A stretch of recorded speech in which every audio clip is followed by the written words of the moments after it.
Hey, here are 3 tips when cooking with onions. I mean, the last one's more of a recipe, but you'll see what I mean. The best way to make caramelized onions is a small amount of fat over low to medium heat. Then when that beautiful brown fond sticks to the bottom of your pan, you're gonna use a small splash of water to deglaze it. The water has nothing in it that will burn, so it can allow you to rebuild that fond and deglaze it as many times as you want. This way you can develop that deep, dark caramelization all the way through the interior of your onions. Once your onions are caramelized to your liking, rebuild that fond one more time.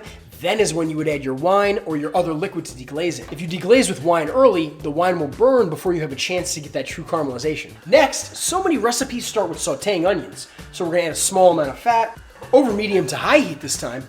Then we're gonna add some diced onion. But here's where my trick comes in. I always keep the garlic separate.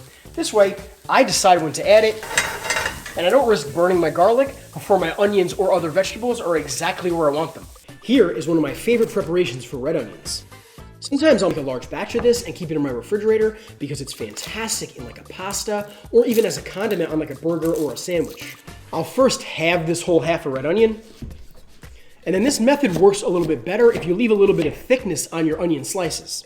I'd suggest doing 1 or 2 red onions, but you're gonna get them all into a pan that can go into the oven. Then to this, you're gonna add about 2 to 3 tablespoons of olive oil and about 1/4 to 1/3 of a cup of balsamic vinegar. Cover this with foil or a tight-fitting lid, and we're gonna go into a 400-degree oven for about 30 to 35 minutes or until your onions are fully cooked and translucent for red onions. Once your onions are fully cooked, you're gonna remove this foil and go back into our 400-degree oven for about 10 or 15 minutes. And what you're left with is this sticky, balsamic-y red onion jam. And follow me if you haven't shed a tear yet.